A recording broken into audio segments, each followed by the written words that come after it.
Ok, bonjour tout le monde et j'espère que vous avez passé un bon week-end et j'espère aussi que le partiel s'est bien passé. Et donc maintenant, on va d'abord regarder, on va faire un peu de commentaires sur le partiel. Donc on va corriger quelques exercices ensemble, surtout les exercices que vous trouvez difficiles, par exemple l'exercice 4.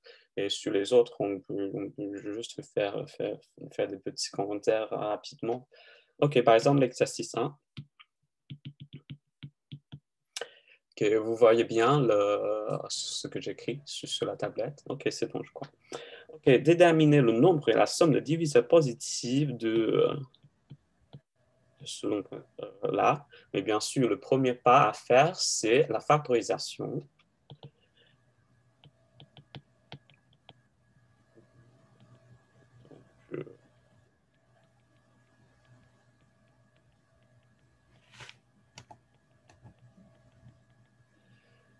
Ok, jusqu'à ce point-là, je crois qu'il n'y a pas de problème, c'est juste la factorisation standard. Et aussi, les diviseurs premiers sont assez petits, c'est juste 2, 3 et 5, et donc il n'y a pas trop de problème. Et après, le nombre de diviseurs positifs.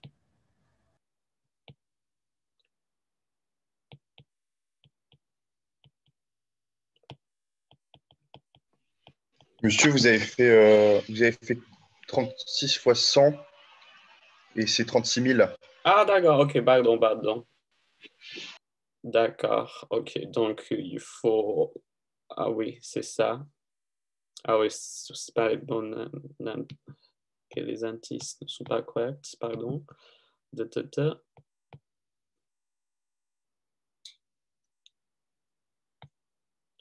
Ouais, c'est bien ça. Maintenant, c'est correct, je crois. Ouais, ok, je pense. Ok, mais corrigez-moi, n'hésitez pas de me corriger. Ouais, parfois, je fais ce genre d'erreur. Ouais, pardon. Ok, mais un diviseur positif, c'est de quelle forme? C'est toujours de la forme comme ça. Monsieur, Oui? excusez-moi, je viens d'arriver. Il y a pas de contrôle cette semaine? Oh, il n'y a pas de contrôle. Oui, il n'y a pas de contrôle. Ah, ok, merci. Ok, ouais. Et donc, c'est de cette forme avec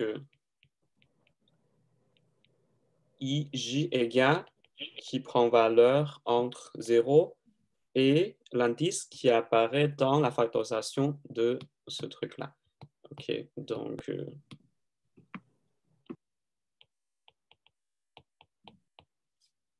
Et donc, il y a combien de choix? Donc, pour I, on a 6 choix.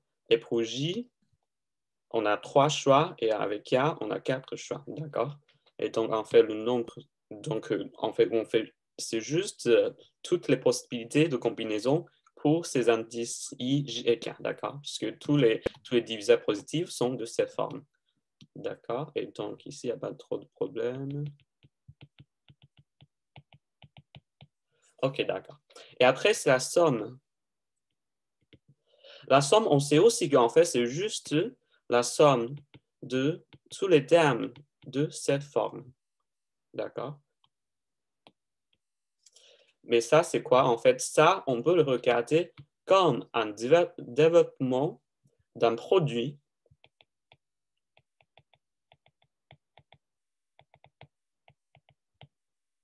comme ça. Pardon, c'est 0. C'est 1.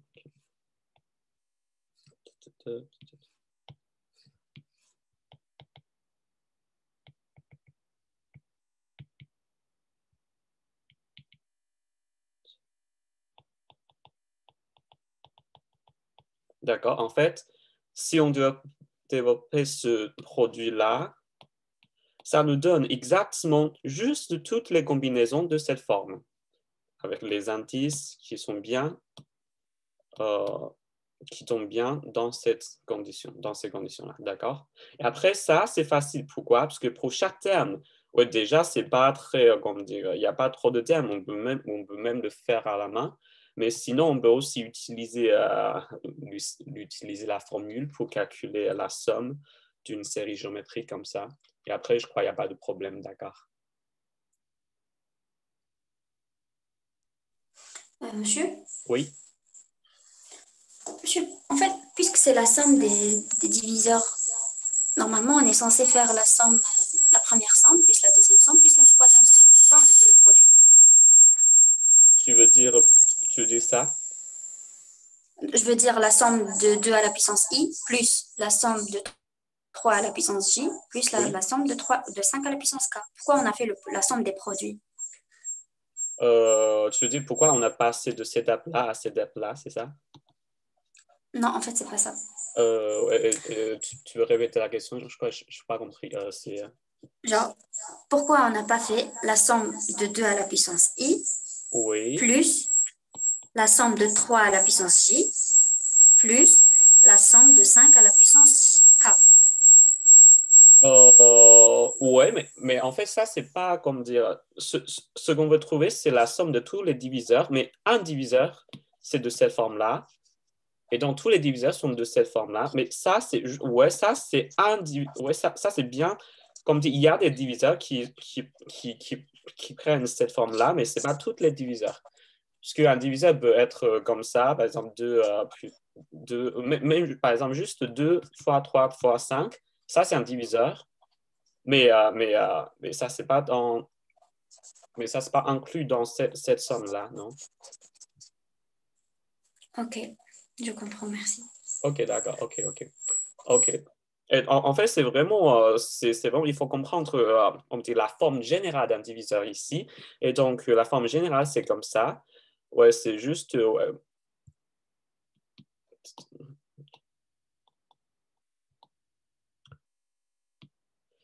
C'est que parce qu'avec toujours comme dire, le critère de divisibilité par rapport à l'évaluation, on sait que un diviseur l'autre, c'est-à-dire qu'un nombre divise ce nombre en question, c'est aussi l'évaluation périodique de tous les premiers. Donc, dans cette question, c'est juste 2, 3 et 5 de ce diviseur est plus petit que les indices ici. D'accord? C'est pour ça qu'on exige que ici, I, J et K prennent valeur ici. Et après, on fait leur produit, on prend le produit et ça nous donne un diviseur. D'accord? Et donc, la somme, c'est la somme de tous les termes de cette forme, mais ça correspond bien à un développement comme ça. Et donc, après, on calcule ça et ça donne la réponse. En fait, ça, je crois qu'il y avait un exercice dans le TD qui est quasiment pareil, je crois. Et donc, ouais, donc je crois que ça, c'est pas vraiment facile si vous comprenez l'idée. Et donc, c'est OK. Il y a plus de questions pour cet exercice.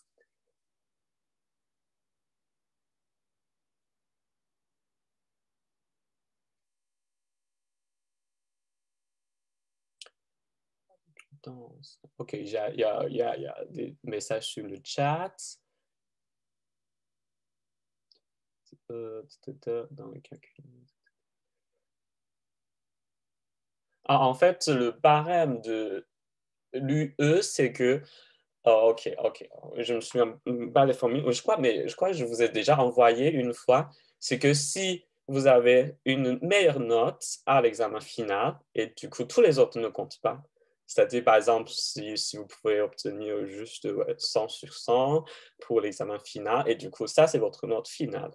Mais si, par exemple, si cette note est plus grande que la note finale, et aussi si les notes de CC sont plus grandes que les notes finales, et vous pouvez avoir une note qui est une somme pondérée de toutes ces notes-là. Donc, en gros, c'est que la plus importante, c'est la note de l'examen final. Et juste seulement avec ça, vous pouvez avoir la note maximale. Mais sinon, tout ça peut vous aider à obtenir une note plus haute. OK. Mais, OK.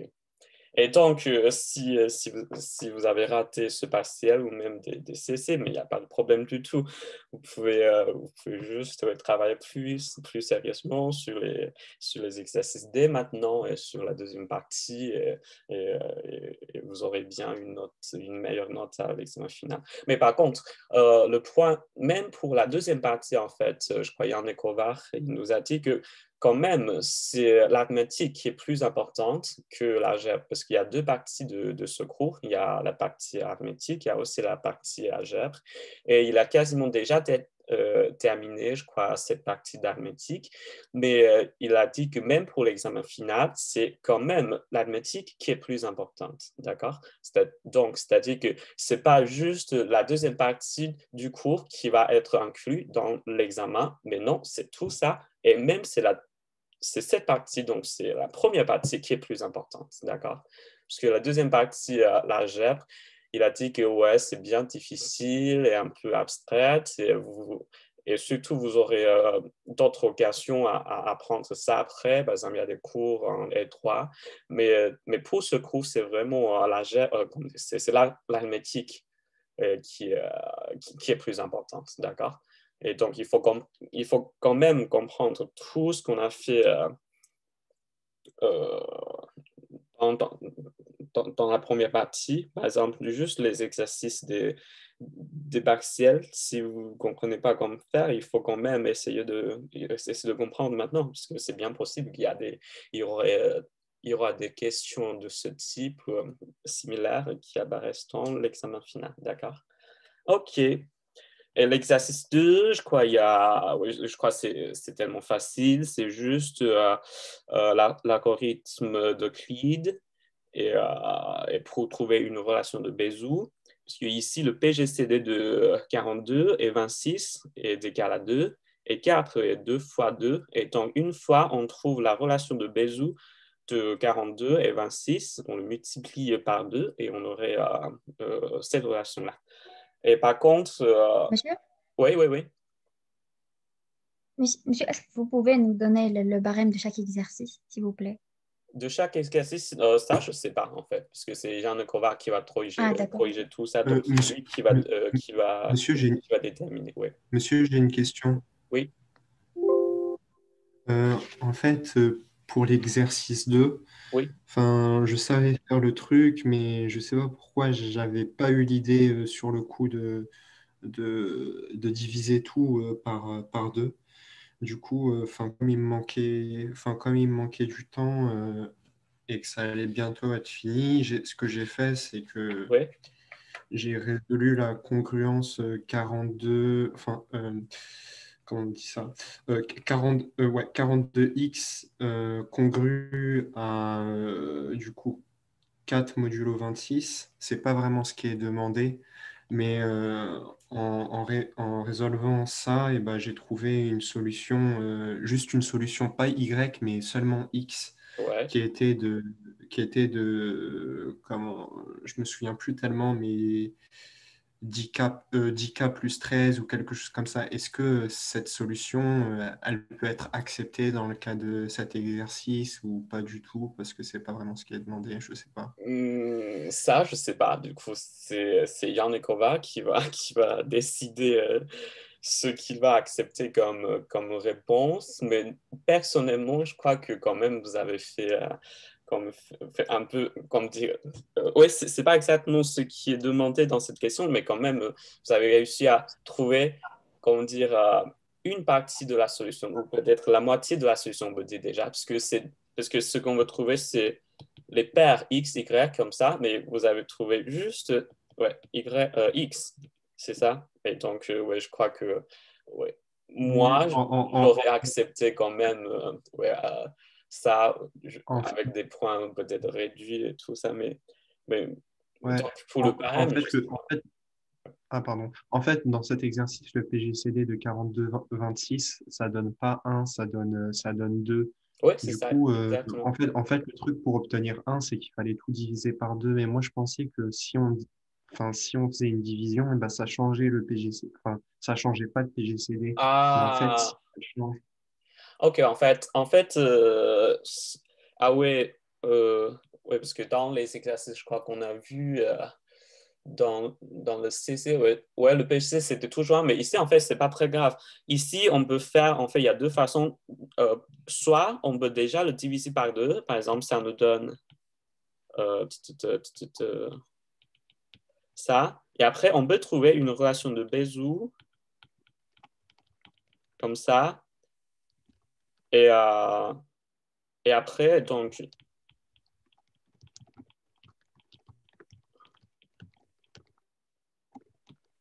avec la relation de Bézout, c'est x0 et y0. Et après, on le multiplie par 2. Et donc, c'est 2x0 et 2y0 qui donnent d'abord une solution spécifique pour ça. Et après, mais ce qu'il faut quand même retenir, c'est qu'il y a un nombre infini de solutions. Et ça, c'est aussi un point à insister. Il y a un nombre infini de solutions. Et donc, il faut trouver la forme générale. Et ça, c'est juste la question que vous avez déjà vue dans le premier cours d'algèbre linéaire. Et c'est que ça, on appelle ça comment dire, une équation inhomogène. Et après, toute la différence de deux solutions, c'est une solution d'une équation homogène. Et après, donc, la forme générale pour la solution, c'est la solution spécifique plus la solution de l'équation homogène. D'accord?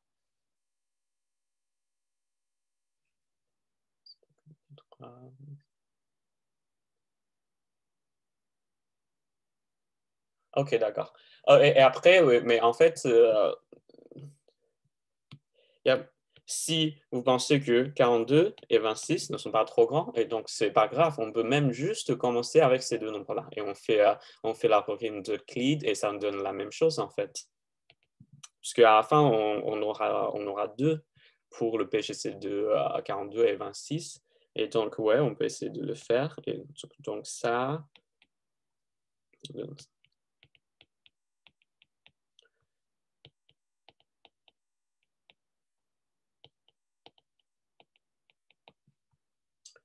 En fait, ici, ouais, on peut encore commencer et on trouve 2 qui est le PGCD de 42 et 26. Mais en fait, ici, on a déjà 4 et du coup, on peut déjà terminer. Pourquoi? Parce que ce qu'on veut trouver, c'est vraiment une combinaison linéaire qui est égale à 4. Mais ici, on a déjà 4 ici. Donc, on fait remonter tout ce qu'on a fait ici pour trouver une combinaison linéaire de 42 et 26 dont le somme est 4, d'accord? Et donc, c'est vraiment à partir d'ici, on peut déjà faire remonter les formules et on remplace juste, donc 4 est égal à 10 moins 6, et après, on remplace juste tout ça par le reste qui apparaissent dans les formules précédentes, d'accord? Et donc, ça nous donne...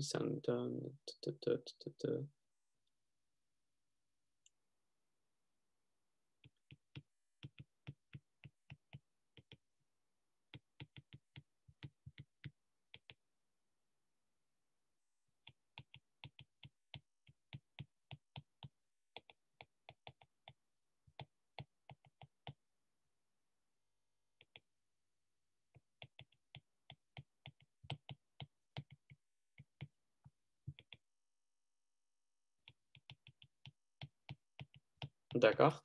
Et donc, ça, c'est une solution.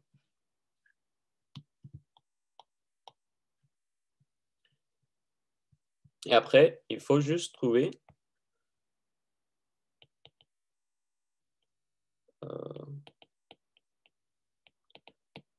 la solution de cette équation homogène. Et on fait ça, c'est tellement facile.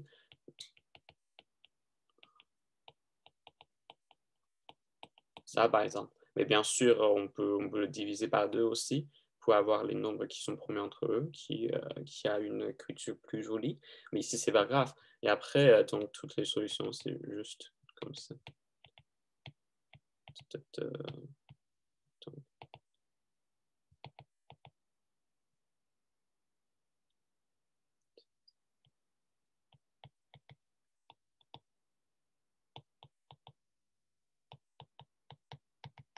D'accord?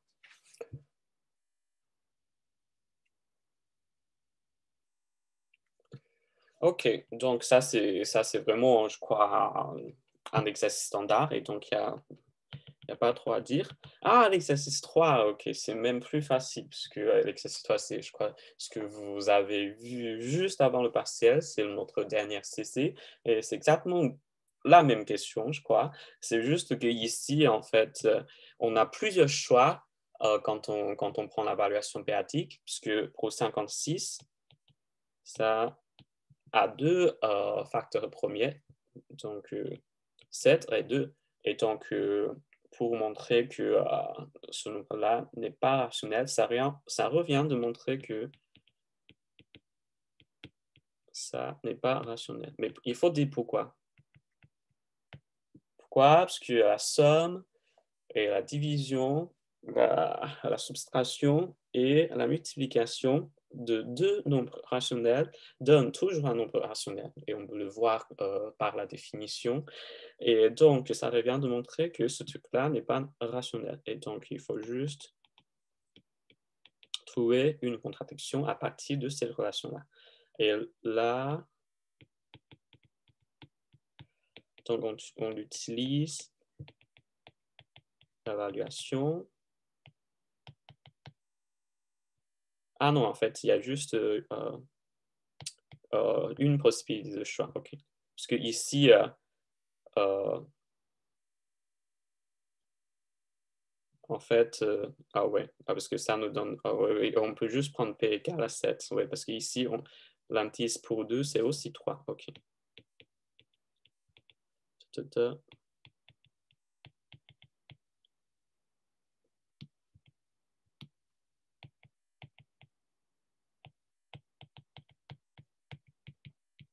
Donc, on voit bien une égalité dont la plupart de tous ces termes sont un multiple de 3. Mais pour obtenir une contradiction, il faut juste prendre un nombre premier P, tel que VP de 7 n'est pas un multiple de 3. Donc, on prend juste P égale à 7. Et donc, les deux membres de cette égalité ne sont pas congrus modulo 7, ce qui donne une contradiction, d'accord? Donc, ça, c'est vraiment facile. Et après, OK, l'exercice 4. OK, je crois peut-être que l'exercice 4, c'est la plus difficile, puisque c'est ce qu'on n'a pas vraiment vu dans le CC, mais ce n'est pas très grave, c'est juste, comme tu dis, une petite variante, et on peut ouais, on va voir ça, d'accord. Déterminer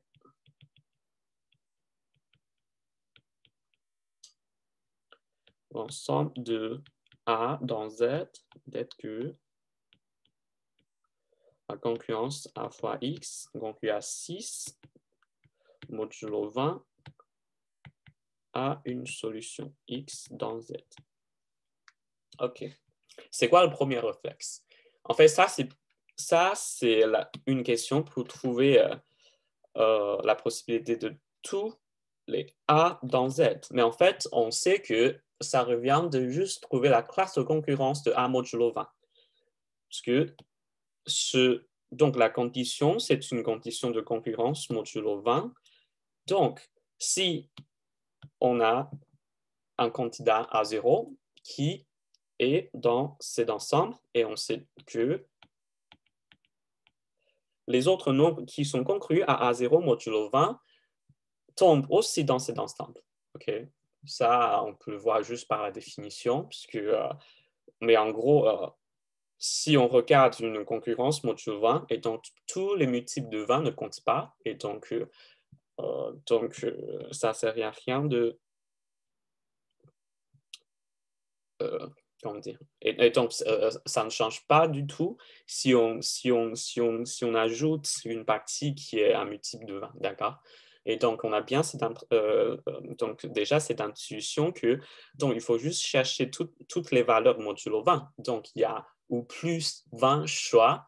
Donc, au pire, on peut juste le tester, ces 20 valeurs. Mais en fait, ce n'est pas si mauvais que ça. Parce que déjà, on sait que si A est inversible, modulo 20, c'est-à-dire que si le PGCD de A et 20 est égal à 1, et on sait déjà que cette concurrence a une solution. Pourquoi? Parce qu'on multiplie ces deux membres juste par l'inverse de A. Donc, ça nous donne ça, d'accord? Ici, je note A-1, juste l'inverse de A modulo 20, d'accord? Okay. Ça a un sens, juste modulo 20, parce que sinon, ça doit être un nombre rationnel, mais pas forcément un nombre entier, d'accord? OK, ici, c'est l'inverse de A modulo 20. Donc, si PGC de A est 20 est égal à 1, donc ici, c'est-à-dire que si ne divise pas, si A, il n'y a pas de facteur 2 et 5 pour A, parce que 20 est égal à 2 carré fois 5, donc s'il n'y a pas de facteur 2 et 5 dans A est inversible modulo 20. Et ça, il y a une solution. OK, donc ici, on a déjà, comment dire, donc il reste déjà pas beaucoup de choix pour A, et après, on peut le tester à la main. Mais sinon, en fait, on peut juste suivre cette intuition. C'est-à-dire que, par exemple, ici, on voit bien que l'objectif ou le but, c'est vraiment de trouver l'inverse de A. Et avec ça, on peut avoir une réponse. Mais si, par exemple, si A n'est pas conclu, A n'est pas inversible dans 20, mais par exemple, je donne juste un exemple comme motivation. Mais par exemple, si on a A est égal à 2, qu'est-ce qu'on peut faire? Mais on peut juste le diviser par 2. OK. On a déjà fait ça, je crois, dans les exercices de TD, parce que par la définition, ça veut dire juste que ouais, 2 fois 6, 2 fois x moins 6 est un multiple de 20. Donc, on peut juste diviser cette équation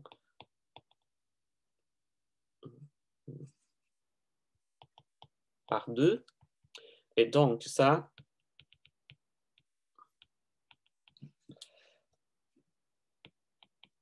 donc, ces deux concurrences sont équivalentes. Mais ici, c'est bien, parce que, ouais, déjà, on a une réponse. Mais même, par exemple, si on a A est égal à 10, oh non, 10 ne marche pas, pardon, égal à 14, par exemple. OK, 14. Et on fait la même chose, on peut diviser juste cette concurrence par 2 pour tous les membres et aussi ça. Et donc, ça nous donne... Et ici, on sait qu'on a une solution. Pourquoi? Parce que 7 est inversible modulo 10. Donc, qu'est-ce qu'on a comme intuition? Qu'est-ce qu'on a comme intuition? C'est que si on veut diviser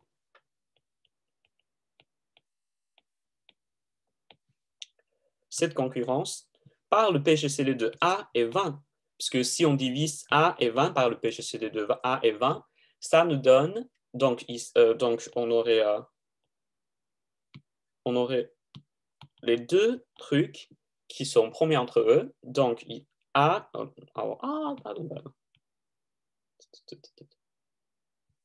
Qu'est-ce que j'ai? OK. OK, je note le PGD de A est 20 par D. Donc, si on veut diviser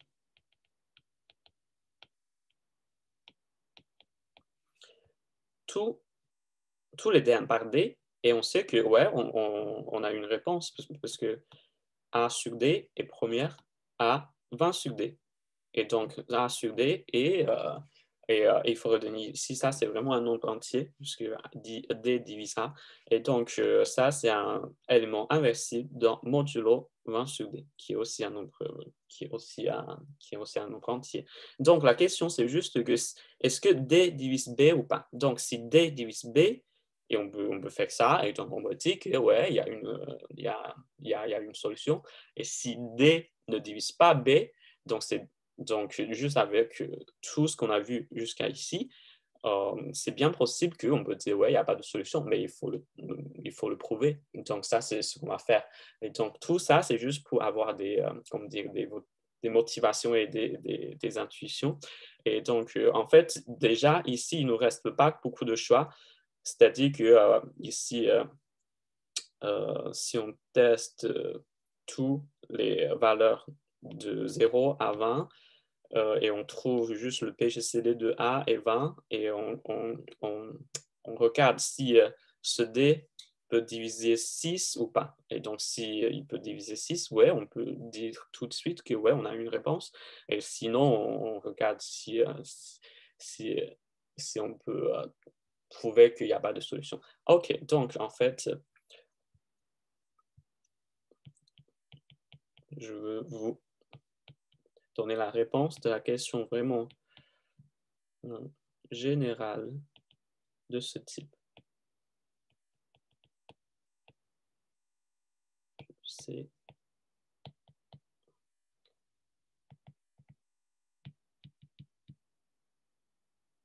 OK. En fait, ce que je vais prouver, c'est ça. OK, donc ici, c'est vraiment avec B, C, A. Donc, ce sont des lettres.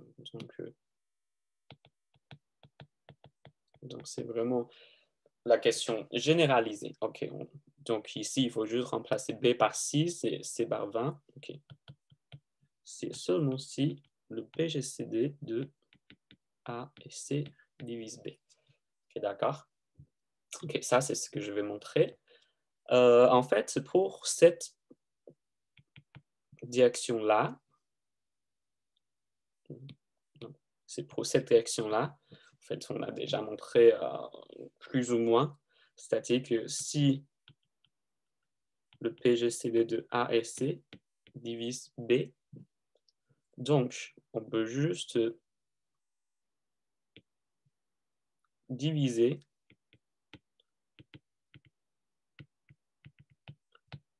cette relation par le PGCD de A et C. Et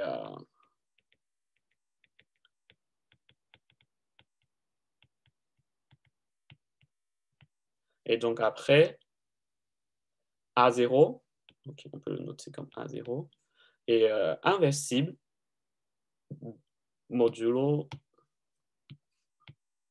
C0, qui est défini par C divisé par le PGCD de A et C. Et donc, on a une inverse de A0 que nous donne par 1 moins 1. OK. Et après,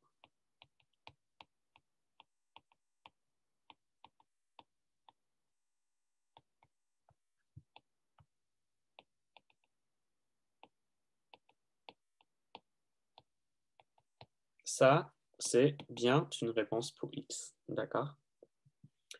Et on veut prouver que ça, c'est une condition équivalente. C'est que, donc, on va prouver que si ça a une réponse, donc on aura forcément que le PGCD, pardon, le PGCD de A et C divise B.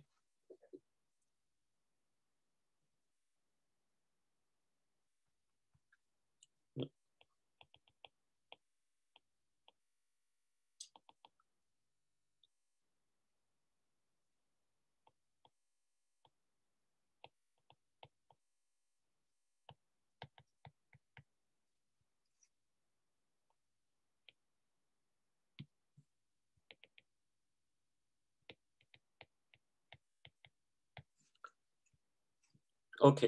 Du coup, là, en fait, je crois que c'est déjà très clair. Parce qu'ici, B, c'est une combinaison linéaire de A et C, mais par le théorème de Bézout, on sait que l'ensemble de toutes les combinaisons linéaires de A et C sont juste l'ensemble de multiples de PGCD de A et C. D'accord?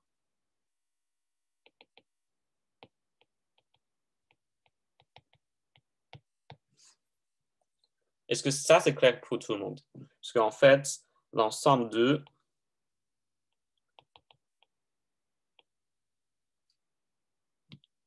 Ça, c'est vraiment c'est une forme du théorème de Bézout.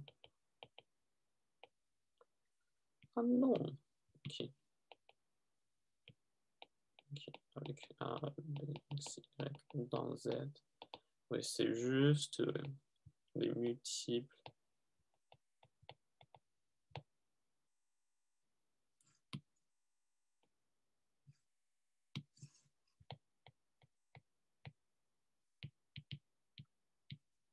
D'accord. En fait, on peut aussi dire que ici, parce que le PGC de A et C, ok, disons D, donc D divise A et D divise C, et donc D divise ce truc-là qui est B, d'accord? Donc ici, donc la réponse pour l'exercice 4, ok, c'est juste que ouais, A est dans cet ensemble, si et seulement si le PGCD de A est 20 divise 6, d'accord? Donc ça, c'est la réponse. OK. Mais en fait, ici, on peut même préciser un petit peu, parce que le PGCD de A est 20 est forcément aussi un diviseur de 20. Donc, c'est-à-dire qu'en fait, on peut aussi le remplacer. On peut remplacer 6 par le PGCD de 20 et 6. Parce qu'en tout cas, ça divise 20 et ça divise 6, et du coup, ça divise le PGCD de 20 et 6. Et le PGCD de 20 et 6 est égal à 2. Donc, ici, A est dans cet ensemble si et seulement si le PGCD de A et 20 est égal à 2. Divise 2, et donc est égal à 1 ou 2. D'accord. Donc, ça, c'est la réponse pour cette question. Il y a encore des questions? En fait, on voit bien que ce n'est pas tellement difficile, c'est juste ouais, on utilise ce qu'on a vu comme outil dans les exercices de TD.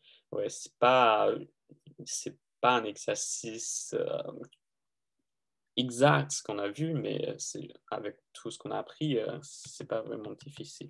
OK, l'exercice 5, c'est le fameux théorème des restes chinois. C'est pas très difficile, parce que c'est pareil qu'on a déjà vu ce type de questions dans CC. D'accord? Et ce qu'il faut faire, par exemple, ici, on voit bien que, ouais, il y a 2 qui divisent tous les membres. D'accord? Et donc, la première chose à faire, c'est de remplacer cette ligne par le résultat après la division de 2. D'accord? Et après, c'est facile, parce que 7 est inversible dans 30 et 3 est inversible dans 11. Donc, il faut juste trouver l'inverse de 7 et l'inverse de 3.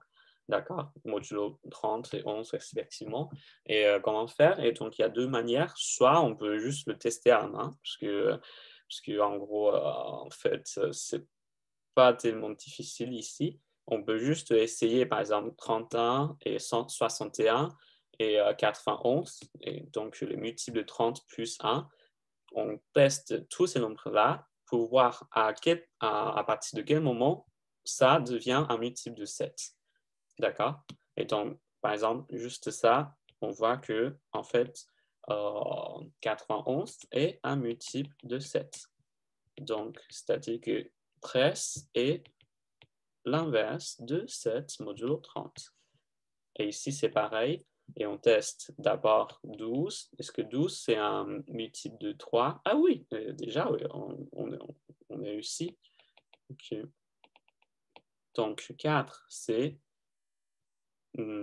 l'inverse de 3 modulo 11. Et après, il faut juste multiplier ça par l'inverse de 7, qui est 13. Donc,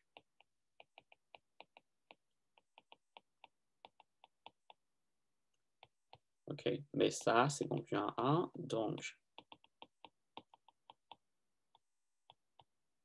d'accord. Et ici, c'est pareil. Et ça, c'est la forme standard pour laquelle on peut appliquer le terme chinois. C'est-à-dire que, ouais, je crois que ce n'est pas la peine de répéter encore une fois la méthode, parce qu'on a vraiment vu ça 1000 fois. D'abord, il faut utiliser le théorème, l'algorithme d'Euclide pour trouver la relation de Bézout de 30 et 11. Et après, on fait la combinaison linéaire avec ces deux coefficients-là pour trouver la solution de x modulo 30 fois 11. Parce qu'on voit bien que ici 30 et 11 sont premiers entre eux. D'accord. Ok, très bien. Ça, c'est le partiel. Et il y a d'autres questions? Sinon, on peut commencer la feuille 4. Je ne sais pas si vous avez déjà regardé un petit peu les questions de la feuille 4. Sinon, je crois qu'on peut faire une petite pause, peut-être de 5 ou 10 minutes, pendant laquelle vous pouvez regarder un petit peu les exercices et à essayer de faire pour trouver la solution ou juste buvez un petit peu. Ok, on revient dans 10 minutes, je crois, et on corrige l'exercice 1 de la feuille 4 ensemble.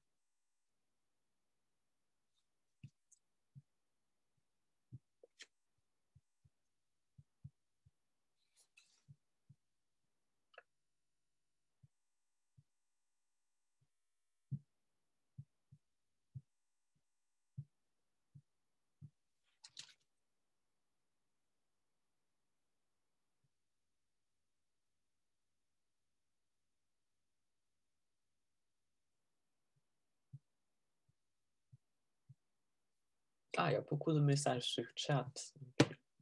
Maintenant...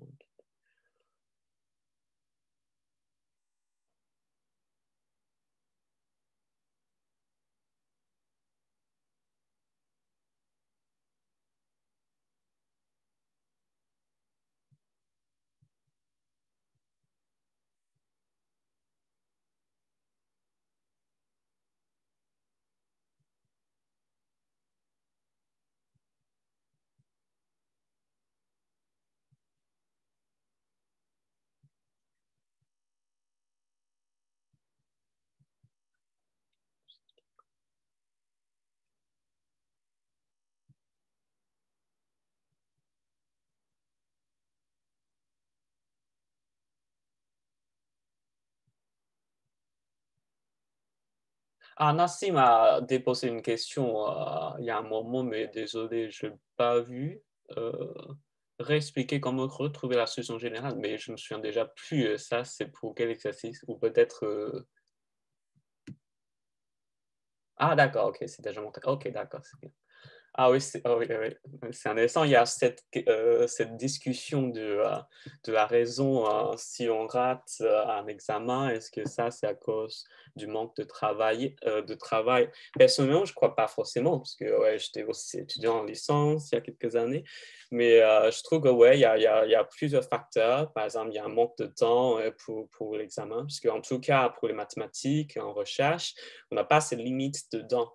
Il n'y a pas une durée, il n'y a pas vraiment une durée limitée pour finir les questions, mais pour les examens, on est obligé de le faire parce que les profs ne peuvent pas surveiller les étudiants pour la vie, quoi. Et donc, ouais, c'est un peu dommage si, par exemple, s'il y a un manque de temps et si c'est à cause de ça que vous avez raté le partiel, ouais, c'est bien dommage. Et je crois que c'est aussi pour ça qu'on a le barème vraiment, comme dire, adapté et aussi un peu varié. C'est-à-dire que, par exemple, si vous ratez ce partiel-là, ce n'est pas très grave, vous aurez encore l'examen final. En fait, l'examen final compte au moins 50%. C'est-à-dire que si, par exemple, si vous avez 20 sur 20 pour le partiel, pour tous les CC, pour les contrôles continus, et si vous obtenez 0 pour l'examen final, vous aurez quand même 50 sur 100, d'accord? Okay. Donc, c'est-à-dire que l'examen final est quand même très, très important, mais vous pouvez quand même réussir, même avoir 0 pour l'examen final, si pour pour le partiel et tous les contrôles de CC, vous avez les notes maximales. Et, mais sinon,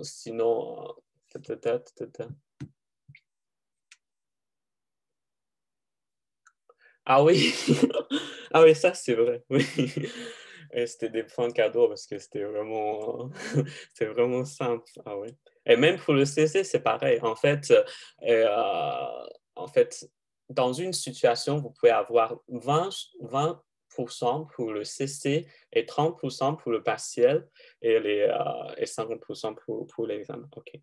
Et j'essaie de rendre les CC plus faciles pour vous donner plus de points cadeaux. Okay?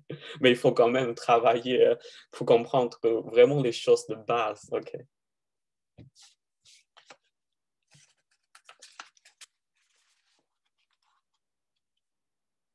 Et donc, personnellement, la forme de examen que je préfère, c'est vraiment les oraux. L'école, quoi. Parce que ça, on peut avoir les interactions avec les profs et donc on peut montrer ce qu'on pense. Et donc, c'est plus, comment dire, il y a moins de facteurs instables. Parce que pour un examen écrit comme ça, ouais, il peut y avoir plusieurs facteurs. Par exemple, on est un peu stressé. C'est juste que, ouais, on n'a pas vraiment pensé à un point qu'on pourrait facilement penser dans une autre situation si on était plus calme et tout ça. Et donc, ouais, je crois que ça, c'est la limite pour un examen. Mais parce que ça, c'est un cours de L2 pour à peu près 200 étudiants et du coup, on n'a pas le temps pour faire l'école pour tout le monde. Ouais. Je crois que ça, c'est un peu dommage.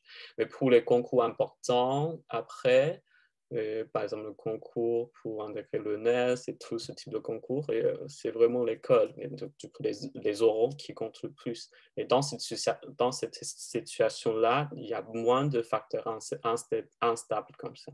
C'est-à-dire que les profs peuvent vraiment demander pour voir si vous avez la compétence, quoi.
Oh, par contre, si vous avez, par exemple, une tablette ou une tablette graphique à écrire ou même avec le souris, vous pouvez annoter sur mon écran. C'est-à-dire que, par exemple, s'il y a un point que vous ne comprenez pas, vous pouvez juste cliquer sur annoter, annotation sur Zoom et vous pouvez, par exemple, écrire quelque chose sur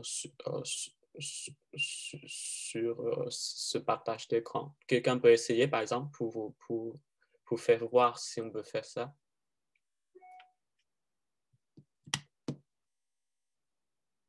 Ah oui, oui, c'est très bien, oui. Donc, vous voyez bien ce que fait votre camarade.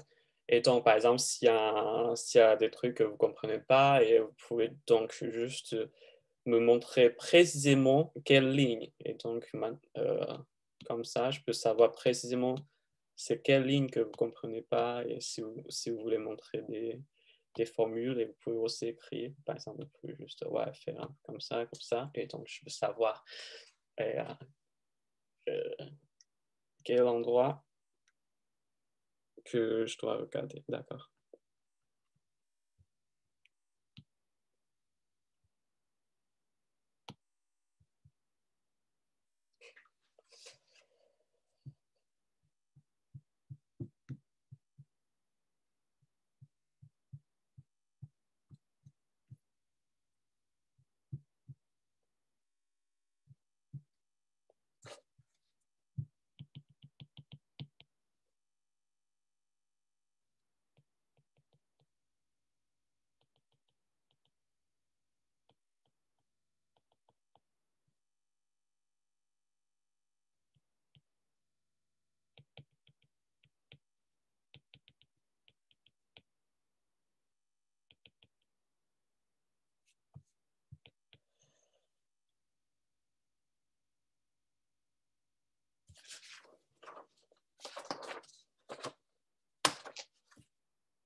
Ok, très bien. On peut corriger l'exercice 1 ensemble. Quel... Ok, très bien. Donc, on définit le théorème de Fermat, qui est de cette forme 2 puissance n plus 1 pour n plus grand que 0. D'accord? Donc, la première question, il faut montrer que si m n'est pas égal à n, on a les deux nombres de Fermat qui sont associés à m et n première entre eux. Donc, parce que m et n sont différents, on peut juste supposer que l'un est plus grand que l'autre. Strictement plus grand que l'autre, pardon. OK, par exemple, on peut supposer que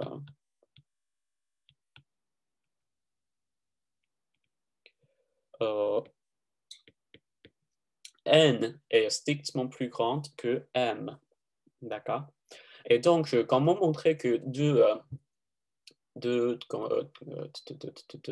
nombres sont premiers entre eux? On peut utiliser, par exemple, l'algorithme d'Euclide. Donc, une intuition, c'est que, on peut faire un peu comme ça, c'est-à-dire on fait la division euclidienne et après, on trouve le reste, et, parce que le reste est aussi divisible par leur PGCD, et donc on répète ce processus qui est juste l'algorithme d'Euclide. Et donc, on arrive à trouver le PGCD de ces deux nombres-là. Et donc, ici, on a cette intuition. Donc, on prend le nombre qui est plus grand et on veut trouver son reste modulo le nombre qui est plus petit. D'accord? Et donc, dans l'autre cas, Fm est plus petit que Fn. Donc, on veut regarder, par exemple, le reste de Fn modulo Fm. D'accord? Et donc avec le langage de congruence, c'est qu'on veut trouver la classe de congruence de Fn modulo Fm. OK, donc ça, c'est ce qu'on veut faire. OK.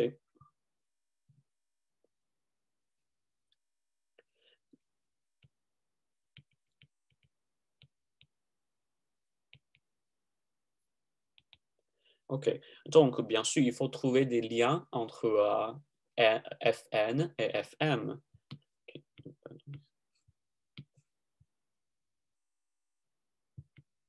Et ça, c'est Fn. Mais on sait que, en fait, ce premier terme est un multiple de 2 puissance m. Ok, c'est un peu compliqué de dire ça, mais c'est plus facile à écrire. Ok.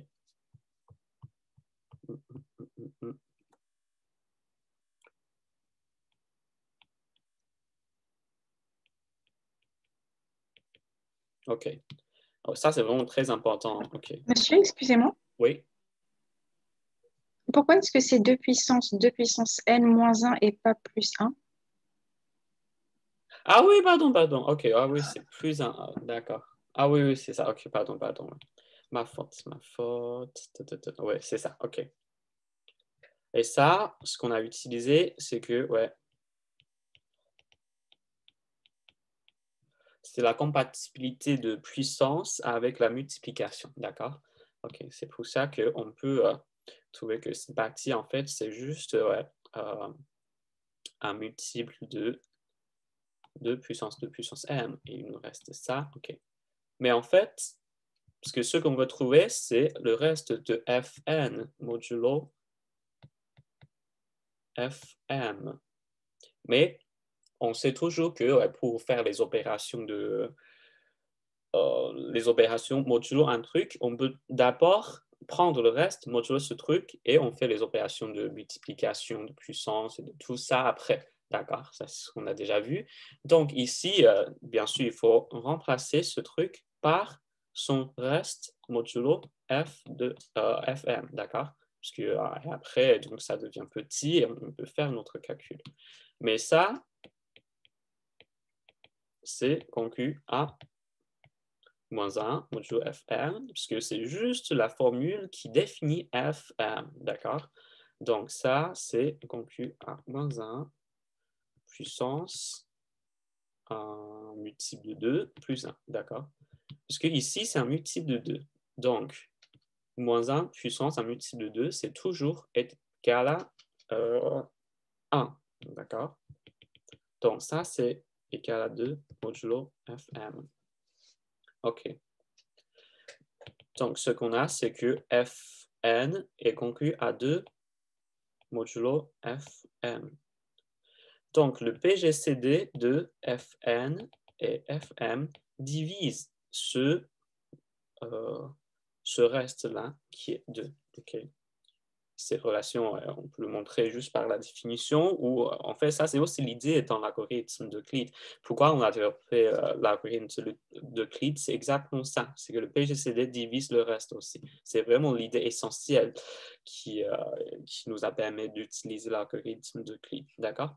Donc, il y a deux choix possibles. Soit PGCD de Fn et Fm est égal à 1, soit est égal à 2. Mais pour 2 n'est pas possible. Pourquoi? Parce que les deux nombres sont impairs. OK. Donc,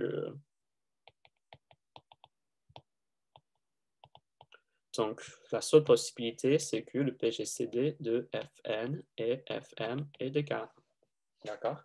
Et donc, ça montre pourquoi les deux nombres de Fermat sont toujours premiers entre eux dès qu'ils sont différents. Et la deuxième question, on déduit qu'il y a au moins, OK, il y a encore un truc difficile à dire, mais plus facile à écrire. Nombre premier compris entre 1 et x. Okay.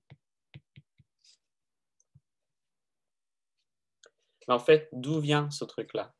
C'est juste 2 puissance x et on prend le log,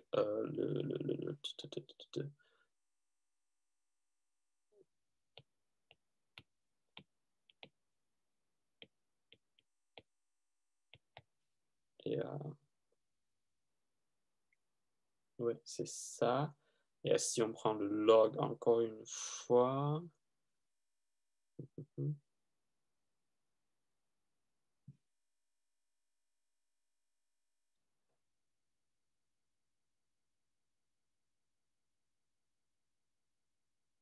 ah non, c'est pas ça. Oh, pardon. OK, c'est pas par yx. OK, on va arriver à ça ensemble. En fait, ouais, parce que avec si m est égal à 0, f de r, f0 est égal à 1. Et donc, on fait... mais on sait que tout ça sont premiers entre eux. Okay, alors et même, on a un résultat même mieux, c'est qu'on prend n'importe quelle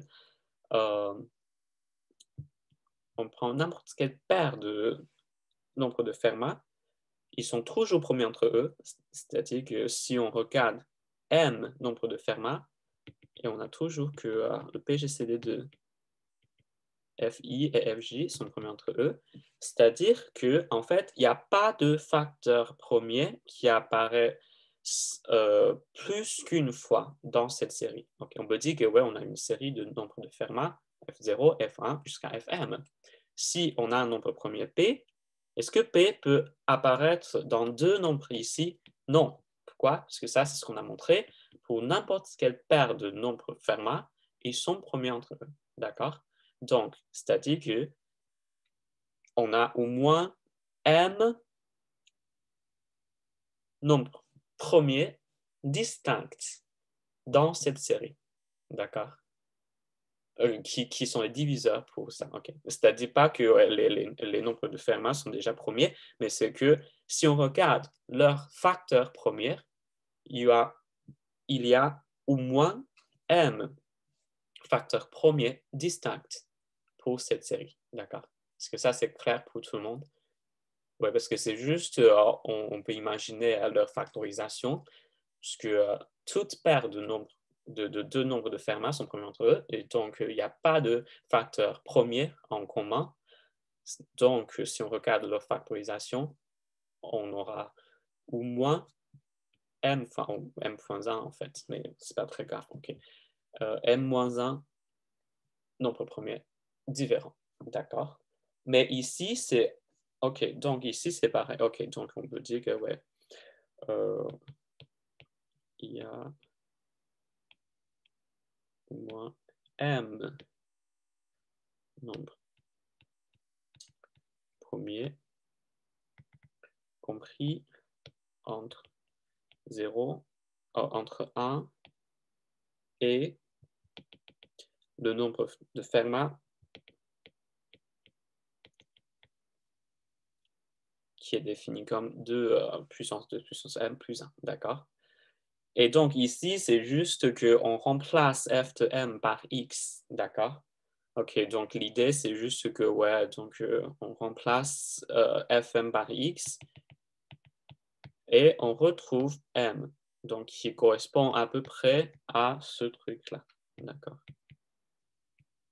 Ok, ça, c'est juste l'idée, mais il faut juste le raisonner un peu plus, c'est que parce que ici, X n'est pas forcément un nombre de Fermat, mais on peut dire que ouais, on peut trouver Fm qui est le plus grand nombre de Fermat entre 1 et X. Okay. Donc,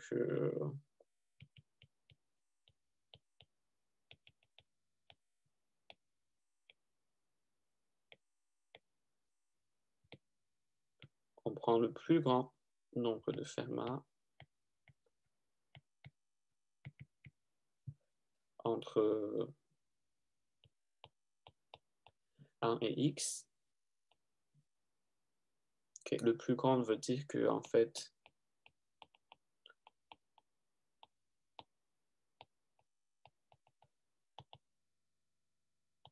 X est entre Fm0 et Fm0 plus 1, d'accord?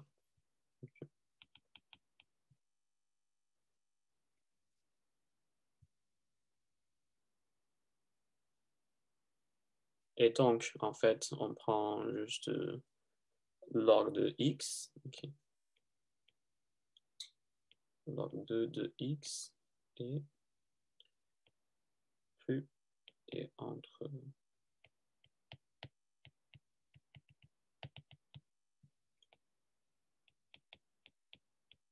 D'accord.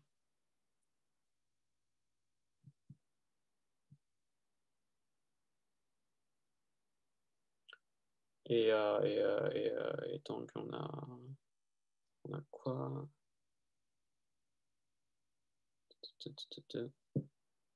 Ah oui, il y a toujours cette question de moins 1 ou plus 1. Mais c'est un peu gênant, mais en gros, en fait, on voit bien que si x est suffisamment grand, cette question de moins 1 ou même sans moins 1, il n'y a pas vraiment une différence. D'accord. Ah oui, on peut faire comme ça, en fait.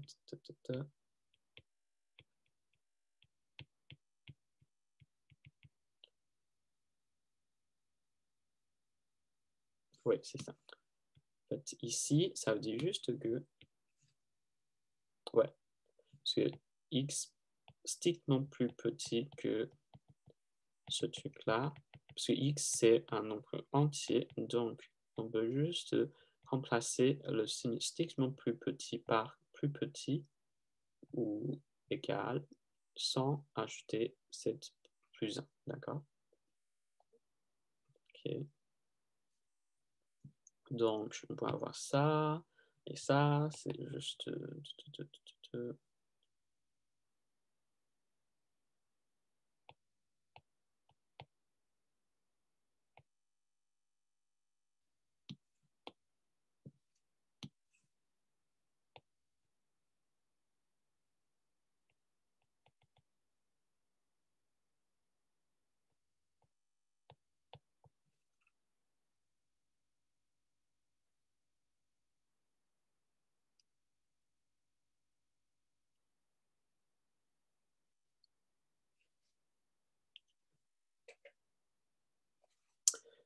Et après, qu'est-ce qu'il faut faire?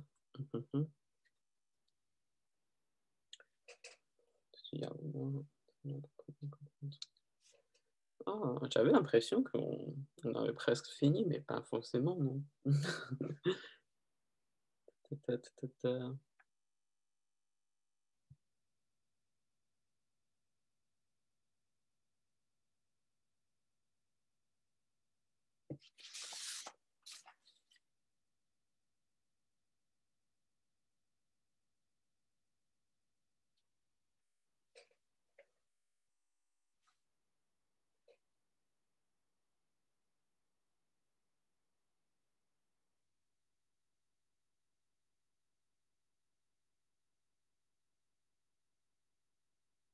Ah oui, oui, oui, ok, c'est bon. Ok. Ah oui, parce qu'il faut trouver le M0. Ah oui, parce que ce qu'on veut trouver, c'est le M0. Parce qu'avec ça, on sait qu'il y a au moins M nombre premier compris entre 1 et, euh, et ça. Mais maintenant, il y a X qui est à peu près, qui a ce nombre de Fermat, mais il faut retrouver le M. Ok, d'accord. Ok, donc, mais pour retrouver ce M, et donc, bien sûr, il faut utiliser encore une fois le log.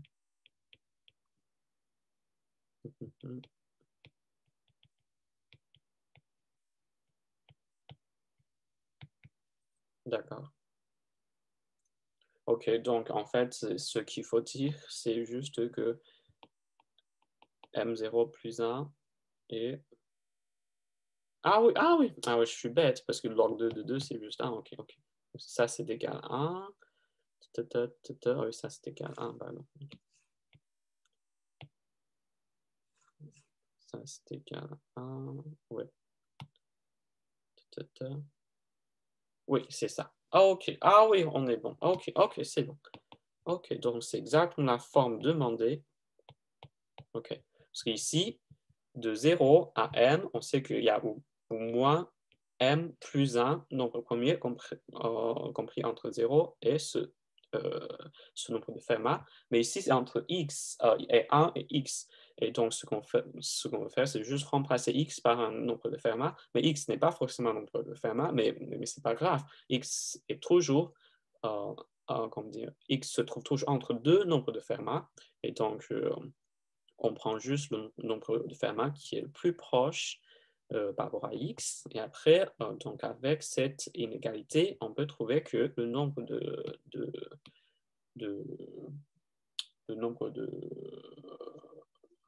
nombre premiers sont plus grands que ce truc-là. OK. OK, il y a des questions? C'était bon? Okay. Si c'est bon, on peut regarder l'exercice 2. Okay. L'exercice 2 n'est pas vraiment difficile parce que c'est presque ce qu'on a déjà vu. Je ne sais pas pourquoi ça revient encore une fois. Peut-être c'est juste pour vous inciter que ouais, c'est un point vraiment, vraiment très important. Il faut savoir comment faire. Ouais, peut-être c'est pour ça.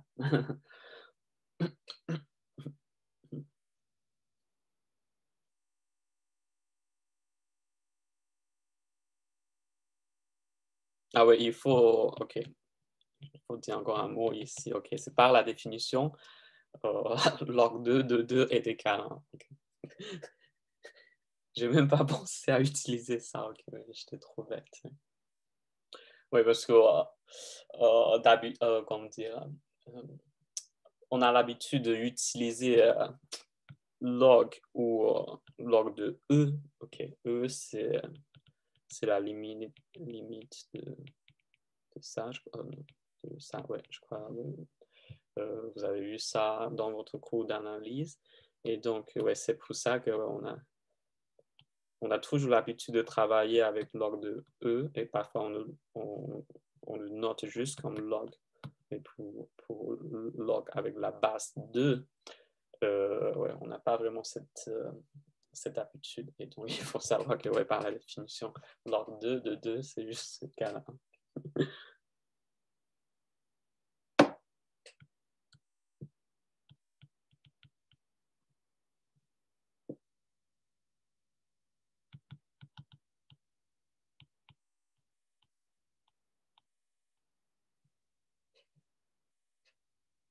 OK, l'exercice 2 se donne deux nombres entiers, A et B. On veut montrer que si A ne divise pas A et 5 ne divise pas A,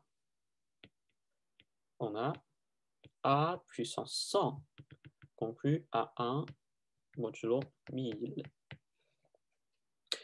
OK, donc c'est le même type de question qu'on a déjà vu, c'est comment trouver le reste d'une grosse puissance modulo un nombre. Et si ce nombre est premier, on peut utiliser le petit théorème de Fermat. Et si ça n'est pas premier, la première chose à faire, c'est la factorisation. Et on veut trouver des facteurs qui sont premiers entre eux, d'accord? Et donc ça, ce qu'il faut faire d'abord, puisque 1000 n'est pas premier, et donc il faut faire la factorisation.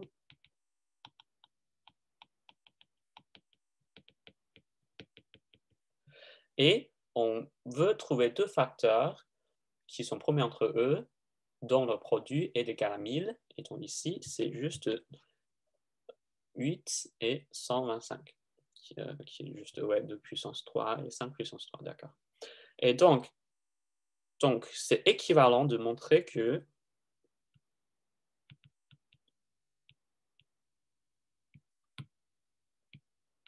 donc il faut et il suffit de montrer que cette concurrence est vraie modulo 2 puissance 3 et 5 puissance 3 respectivement. D'accord? En fait, c'est vraiment important que les deux nombres soient premiers entre eux. Parce que sinon, on ne peut pas utiliser le théorème chinois. Ici, donc, ouais, pourquoi il suffit de montrer juste ça. Ouais, c'est ça, c'est la théorème de reste chinois. OK, parce que les deux trucs sont premiers entre eux. Donc, une égalité de concurrence est vraie modulo leur produit si et seulement si cette égalité soit vraie modulo ces deux nombres respectivement. D'accord? Donc, ça, c'est le théorème chinois qui est très, très important. C'est vraiment ce qu'il faut retenir. Et donc, il faut montrer ça. OK. Et donc, on veut montrer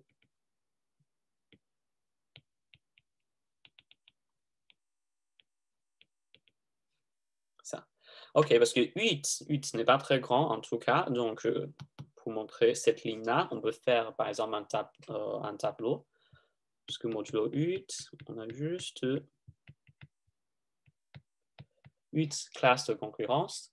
En fait, ouais, il faut vous inciter encore une fois. Pour faciliter le calcul, on utilise toujours la division euclidienne modifiée, c'est qu'on demande la valeur du reste soit plus petit que la moitié de diviseur. Donc ici, on veut écrire tout ça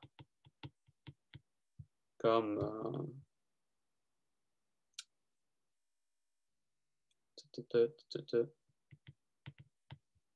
comme ça, OK.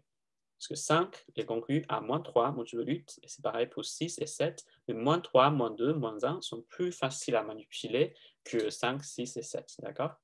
Et donc ça, c'est donc x est conclu à ça, modulo 8, et qu'est-ce qu'on peut dire sur la cube de x? Et donc, il y a juste 0, et après, moins 1 au carré, donc plus ou moins 1 au carré, c'est la même chose, modulo 8, c'est juste 1. Et après, plus ou moins 2 au carré, modulo 8, est conclu à 4. Et après, plus ou moins 3 au carré est conclu à 9, modulo 8, qui est conclu à 1, modulo 8. D'accord? Donc, il y a juste ces 3 choix-là. D'accord? Mais en fait, on sait déjà que 2 ne divise pas A, donc A au carré est forcément conclu à 1, modulo 8. D'accord?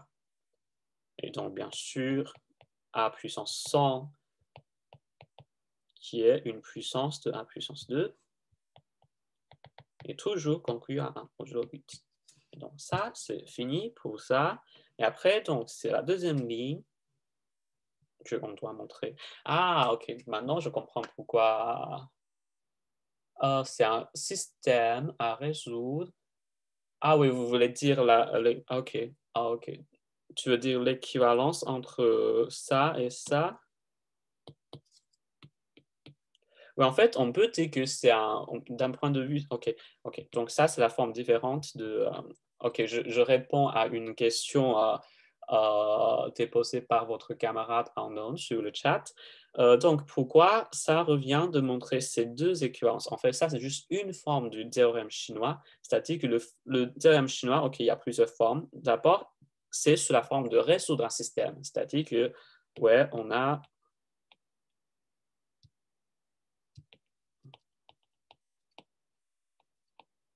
un système comme ça, avec deux nombres entiers qui sont premiers entre eux, ça c'est équivalent à un système comme ça.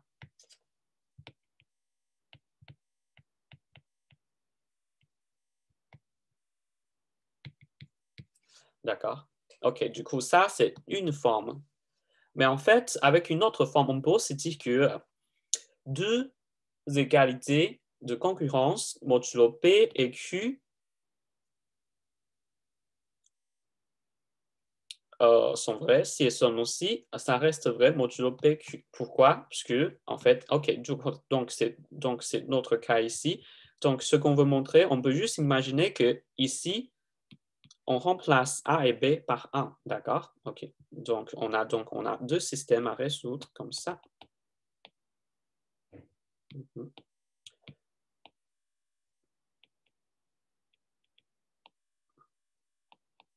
Donc, on a un système à résoudre comme ça, et on sait que, en fait, ça, c'est équivalent à un système comme ça, mais ici, mais on ne sait pas encore la solution. Mais en fait, on sait que 1 est toujours une solution. Pourquoi? Parce que 1 satisfait, bien sûr, ces deux systèmes-là, d'accord? 1 est conclu à 1, modulo ça, 1 est conclu à 1, modulo 2 puissance 3. Donc, 1 est toujours une solution.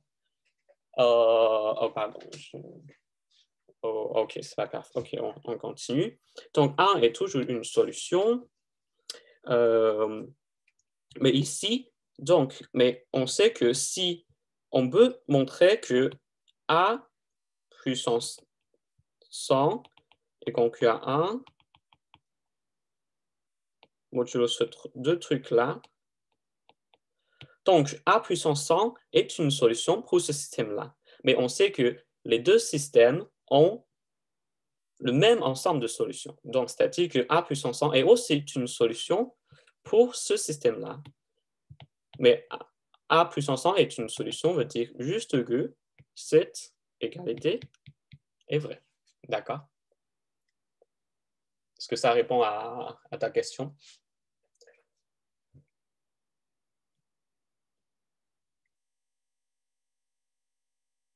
Oui, c'est ça. En fait, ça, c'est juste, on peut dire ça, c'est une autre forme du théorème chinois.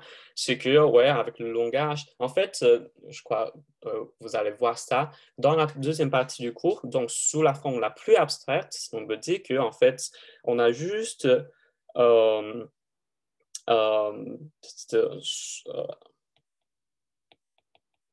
ça, c'est un groupe, modulo PQ. Ça, c'est... Okay. On peut dire que ça, c'est la somme directe ou c'est la... On peut utiliser okay, les deux. OK, c'est pareil. OK, c'est-à-dire qu'en fait, ça a une structure de décomposition pour un groupe comme ça. Et donc, c'est-à-dire que pour déterminer un élément ici, il suffit de déterminer 2 éléments dans chaque groupe ici, d'accord? Du coup, ça, c'est la décomposition, on peut dire comme ça.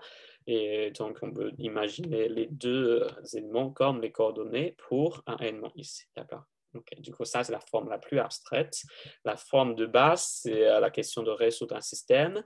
Et juste avec ça, on généralise un petit peu. On peut savoir que, ouais, en fait, ça, c'est juste la question de comment déterminer si une égalité est vraie modulo chaque facteur. En fait, ça revient de montrer que ça reste toujours une égalité modulo leur produit, si les 2 facteurs sont promis entre eux. Pourquoi? On a déjà montré. En fait, ça, c'est juste, ouais, on peut utiliser toujours le langage de résoudre ce système. Parce qu'une égalité, c'est juste une solution en remplaçant x par ce membre à gauche. Donc, et après, on remplace le membre à gauche par ce truc-là qui donne aussi une solution ici. C'est pour ça qu'on sait qu'en fait, les 2 formes sont équivalentes. D'accord? OK, donc ici, il faut juste montrer ça. OK. OK. J'étais en train de dire que maintenant, je sais pourquoi cette question revient encore une fois dans la feuille 4. Donc, c'est-à-dire qu'il faut utiliser des nouveaux outils. Donc, qu'est-ce qu'on peut utiliser ici? Parce que ça, ce n'est pas vraiment un nombre premier, mais c'est une puissance d'un nombre premier. Donc, on peut utiliser, par exemple, la fonction de l'air.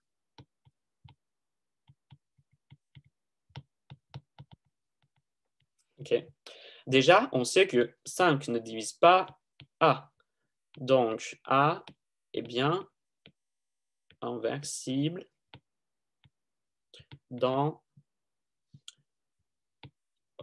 Z modulo 5 puissance 3. OK. Et après,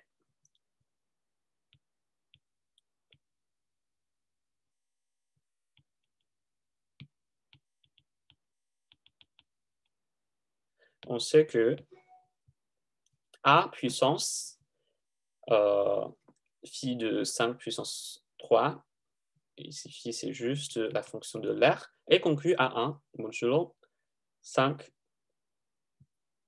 puissance 3. Donc la question c'est comment calculer la valeur pour comment calculer une valeur pour la fonction de l'air, d'accord? Mais donc ça c'est la forme générale. Ok, juste pour vous rappeler la définition, phi de n, c'est le nombre d'éléments qui sont inversibles modulo n, ou c'est juste le nombre de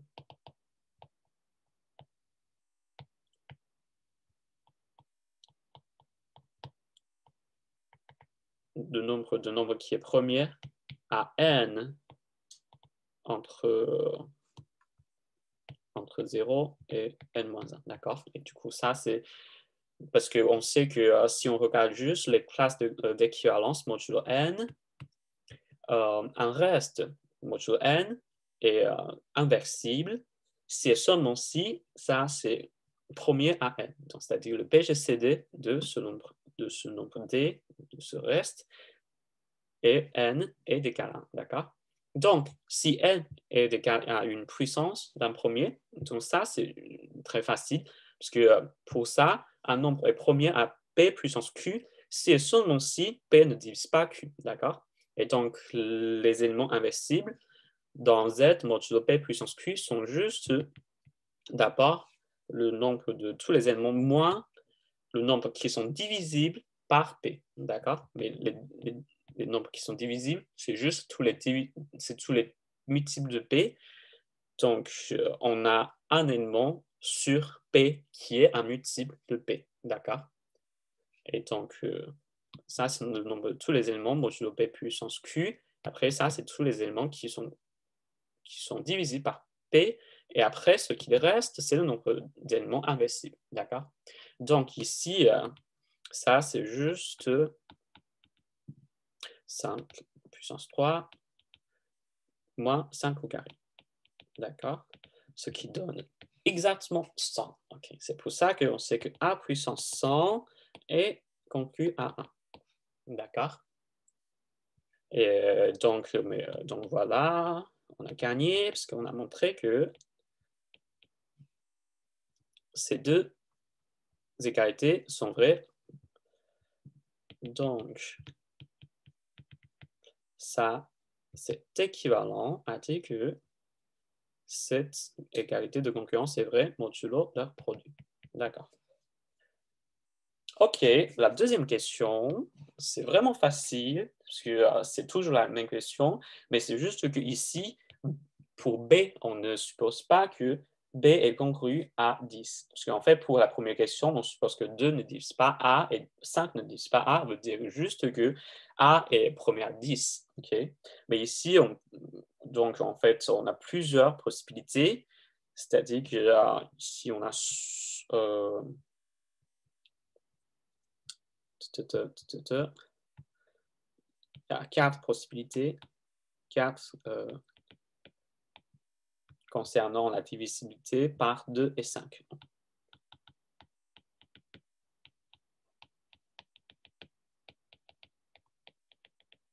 Dans la première question, on a déjà vu cette situation-là. Okay?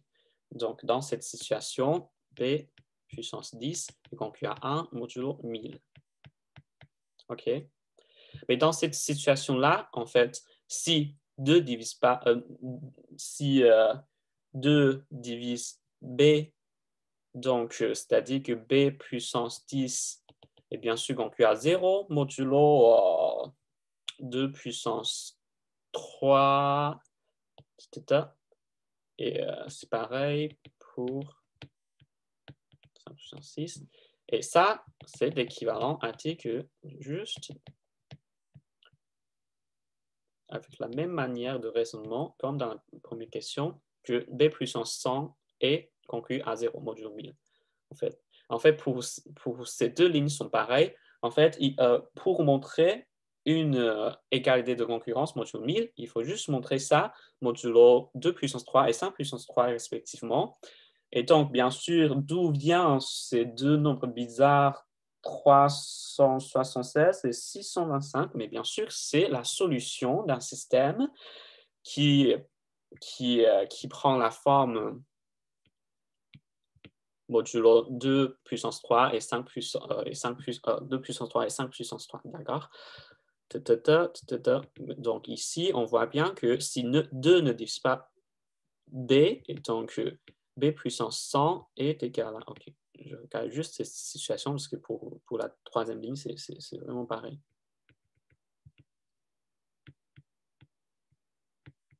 OK, ça, on a ça. Si 5 divise B, et donc bien sûr, B puissance 10, c'est toujours un multiple de 5, puissance 3, parce que 100 est plus grand que 3. D'accord? Donc ça, c'est conclu à 0, modulo 5 puissance 3. Et parce que 2 ne divise pas B, donc ça, c'est B puissance 100 est conclu à 1. Donc, ici, ça, c'est équivalent à une égalité modulo 1000, une égalité de concurrence modulo 1000. Comment retrouver ce nombre-là? C'est exactement la question de comment résoudre un système. Okay. Donc, c'est pour ça qu'on trouve que ouais, toutes ces formes de théorèmes chinois sont équivalentes. Parce que ici, pour montrer une égalité comme ça, il faut juste montrer une égalité comme ça. Okay. Donc, en fait,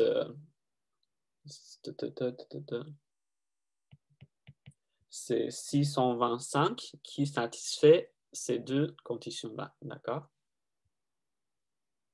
Parce qu'on voit bien que 625 est conclu à 0, modulo 5 puissance 3, et conclu à 1, modulo 2 puissance 3, d'accord? En fait, ici, on a déjà les candidats donnés, c'est-à-dire qu'on a déjà 376 et 625, donc ce n'est pas même la peine de résoudre le système par nous-mêmes, il faut juste tester les solutions. C'est-à-dire que, ouais, une fois, on peut trouver un candidat, soit par hasard, soit on a vraiment de la chance, on choisit juste un nombre au hasard et on le teste leurs produits modulo 2 puissance 3 et 5 puissance 3 par 1, respectivement. Si ce nombre satisfait ces deux conditions-là, ben on peut dire tout de suite que ouais, ça, c'est la solution unique modulo 1000, d'accord? OK. Mais bien sûr, dans cette question, on a déjà les candidats donnés. Il faut juste choisir entre ces deux nombres, soit 376, soit 625. Mais bien sûr, ce qui est divisible par 5 puissance 3, ou même divisé par 5, c'est 625. Et donc, on teste, on vérifie que 625 satisfait ces deux conditions, c'est-à-dire que 625 est conclu à 0, modulo 5 puissance 3, et 625 est conclu à 1, modulo 2 puissance 3. On peut juste dire que, ouais, ça, c'est la solution unique modulo 1000. Donc, ce n'est pas la peine de résoudre le système par nous-mêmes avant. Et bien sûr, donc pour la troisième ligne, c'est pareil, c'est juste que ouais, ici, on échange 0 et 1, et après, c'est 376 qui est la bonne réponse. D'accord? OK, c'est bon. C'est bon pour aujourd'hui. Est-ce que vous avez des questions? Merci. Merci. OK. OK, sinon, donc, juste continuer à faire les exercices suivants. Préparez bien les exercices et on continue la semaine prochaine. Merci beaucoup. Au revoir, monsieur. Au revoir. Au revoir. Au revoir. Bonne journée.